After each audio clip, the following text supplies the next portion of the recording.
Alright everybody, this is Chinmay Trivedi from three stocks and आज की इस वीडियो में we are going to analyse technically and price action के हिसाब से देखेंगे कि बैंक ऑफ बड़ौदा में एग्जैक्टली हो क्या रहा है। इस पर्टिकुलर स्टॉक ने पिछले 2 साल में इफ आई रिमेंबर ऑलमोस्ट 250% का ROI दे दिया है। मतलब अगर आप दिसंबर 2021 की ही बात करो, I remember talking to my friends and I was like कि अभी 96 रुपीज़ में चल रहा है stock, let's just keep on buying it क्योंकि 50% डिस्काउंट पे ये मिल रहा है। उसका जो पिछला हाई था इट वाज ऑलमोस्ट 225 है ना, पिछले 10 साल का हाई, और वहाँ से 50% डिस्काउंट पे मिल रहा है। आई रिमेंबर कि कोविड में तो ये ऑलमोस्ट 50 रुपए पे मिल रहा था, विच वाज ऑलमोस्ट 75% के डिस्काउंट पे।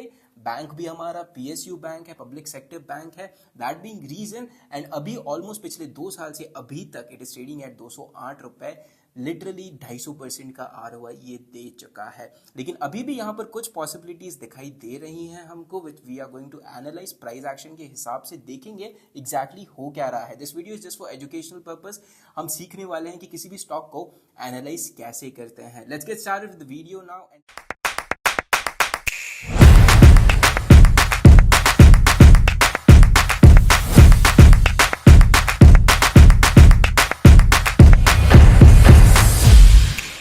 Alright, on a monthly time frame, as we can already see, पिछले 10 साल का इसका जो हाई है इट इज ऑलमोस्ट लाइक 225-226 के आसपास का।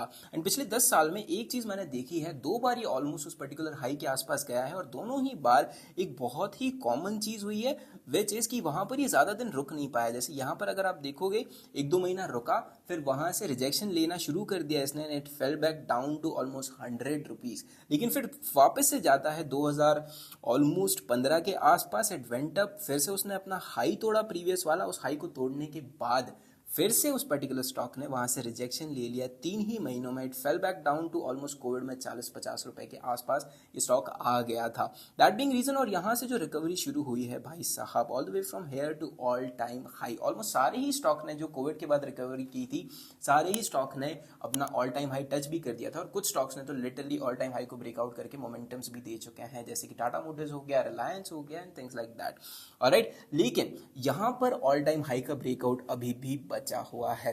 ठीक है, उसके बाद एक बहुत ही इंटरेस्टिंग चीज मुझे दिखाई दे रही है, विच इज कि ये पहला हाई हो गया आपका, ये दूसरा हाई हो गया, और अभी हम तीसरी बार यहां पर आए हैं। अब देखो, पहली 2 बार में तो 2-3 कैंडल मंथली टाइम फ्रेम पे बनी, फिर नीचे आ गया, लाइक एनीथिंग सेल ऑफ आया इस पर्टिकुलर स्टॉक में। लेकिन इस बार पिछले 4 महीने से बैंक ऑफ बड़ौदा काफी ज्यादा यहां पर सस्टेन करता हुआ हमको दिखाई दे रहा है। एक इसने रेंज बना ली थी, और डेली टाइम फ्रेम जब हम जाएंगे तब बात करेंगे।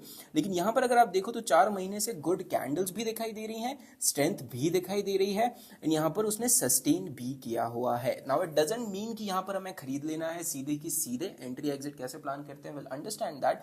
लेकिन इसका सिंपल सा एक मतलब ये होता है ट्रेडर्स की, जैसे ही मार्केट ने इस पर्टिकुलर हाई के पास लेकर आया पिछले साल, मतलब लास्ट टाइम जब 2015 में लेकर आया था, यहाँ से प्रॉफिट बुकिंग शुरू हो गई। जिन लोगों ने यहाँ पे खरीदा होगा स्टॉक को, या फिर यहाँ पे या फिर यहाँ पर छोटी प्राइसेस पे, जब भी किसी पर्टिकुलर आदमी ने उसको खरीदा होगा, उसने देखा कि यार स्टॉक तो ऑल टाइम हाई पर है, मैं इसे बेच देता हूं। मतलब इन्वेस्टर्स जो है उनका इतना ज्यादा भरोसा उसमें दिखाई नहीं दिया, is what I mean over here.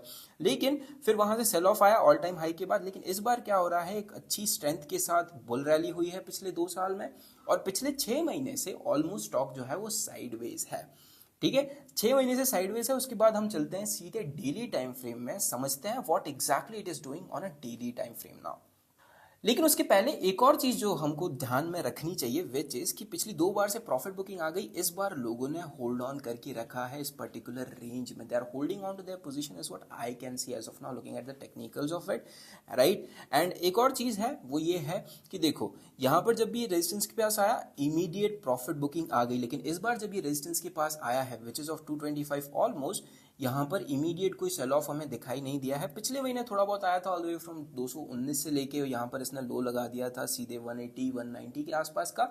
लेकिन अगर डेली टाइम फ्रेम पे जाते हैं तो वो उसकी रेंज है, वहीं पर वो ऊपर नीचे किए जा रहा है पिछले 5 महीनों से। Alright, so on a daily time frame if you can see, पिछले जुलाई से लेके अभी तक ये स्टॉक ऑलमोस्ट एक रेंज में है। नीचे की तरफ इसने लो लगाया है ऑलमोस्ट 185-186 के आसपास का, एंड ऊपर की तरफ वी कैन सी कि रेजिस्टेंस जो हमारा ऑल टाइम हाइक पे आ रहा है, विच इज ऑफ 219-220 के आसपास का। ठीक है, अब यहाँ पर इंटरेस्टिंग चीज जो मुझे दिखाई दे रही है वो ये है कि लास्ट टाइम भी जब हमने हमारा ये पर्टिकुलर हाई लगा हुआ था यहाँ पर, बैंक ऑफ बड़ौदा में बेसिकली ये हाई लगा हुआ था, यहाँ से प्रॉफिट बुकिंग आई, फिर एक डबल बॉटम बनाया और फिर ऊपर की तरफ आ गया। ये स्ट्रेंथ के साथ बहुत अच्छा मोमेंटम इसने ऊपर की तरफ कर दिया था, all the way from all time high तक चला गया, उसके ऊपर सस्टेन किया एंड यहाँ पर बहुत देर, मतलब ऑलमोस्ट अगर आप मान लो तो 20 से 22 दिन तक यहाँ पर हमारा जो स्टॉक है वो साइडवेज रह गया था ऑन डेली टाइम फ्रेम। मतलब एक दिन पूरा के पूरा बुलिश हो जा रहा है, फिर 2 दिन में प्रॉफिट बुकिंग, फिर बुलिश, फिर प्रॉफिट बुकिंग, फिर बुलिश, फिर प्रॉफिट बुकिंग। तो बेसिकली यहाँ पर अक्यूमुलेशन हो रहा था, बहुत सारे लोग यहाँ पर खरीदने की कोशिश कर रहे थे और लोग जो सेल करने की कोशिश कर रहे हैं जो भी किसी पर्टिकुलर स्टॉक को, उसको वापस खरीद ले रहे थे। तो there were much more people buying it. लेकिन उसके बाद क्या हुआ, एकदम से डिस्ट्रीब्यूशन हो गया, पूरी रेंज का नीचे की तरफ ब्रेक डाउन हो गया एंड स्टॉक ने सीधा की सीधा एक लो लगा दिया 180 का, जो कि इसकी रेंज बन गई है। मतलब पहले भी इसने यहीं से सपोर्ट लिया था, तो यहाँ पर आकर फिर से इसने एग्जैक्टली यहीं से सपोर्ट लिया हुआ है। उसके बाद एक सिंपल सी चीज़ मुझे दिखाई दे रही है, विच इज़ की एक डबल बॉटम पैटर्न यहाँ पर बना है। ठीक है, नॉट दैट कि मैं डबल बॉटम ही ट्रेड कर लो सीधा है, थिंग्स लाइक दैट। हमको बस ये दिख रहा है कि डबल बॉटम पैटर्न यहाँ पर बना है, उसके ऊपर 2 दिन से ये सस्टेन भी कर चुका है, 2 दिन से सस्टेन कर रहा है। एक यहाँ पर अच्छी क्लोजिंग हुई इस दिन और आज के दिन भी बहुत अच्छा मोमेंटम इसने किया है। ऑलराइट, दैट बीइंग रीजन थोड़ी बहुत स्ट्रेंथ हमको यहाँ पर अब दिखाई देना शुरू हो चुकी है। Now the thing that we need to look after is कि अगर हम इस पर्टिकुलर रेजिस्टेंस को ब्रेकआउट करते हैं, देखो अगर ये सीधे गया है ना और सीधे जाके अगर ब्रेकआउट करने की कोशिश करता है, दिखाता है, तो देयर आर हाई पॉसिबिलिटी कि यहाँ जिन लोगों ने खरीदा है वो सीधा प्रॉफिट बुक करने की कोशिश करेंगे, क्योंकि यहाँ पर सेलर्स भी तो आएंगे जो शॉर्ट करने की कोशिश करेंगे या फिर जो बेचने की कोशिश करेंगे इस पर्टिकुलर स्टॉक को। तो एक सॉर्ट ऑफ रेजिस्टेंस यहाँ पर आ जाए, थोड़ा दिन यहाँ पर ये स्टॉक रुक जाए, उसके बाद अगर हम लोग इस पर्टिकुलर एरिया का ब्रेकआउट करते हैं, that is going to be a good thing for us. क्योंकि ये पिछले 10 साल का मल्टी ईयर ब्रेकआउट जब भी होता है, आपको पता होना चाहिए मल्टी ईयर ब्रेकआउट के बाद मोमेंटम्स कैसे होते हैं। आने वाली वीडियोस में हम समझेंगे, मल्टी ईयर ब्रेकआउट के कुछ एग्जांपल्स भी देखेंगे, स्टे ट्यून्ड फॉर दैट।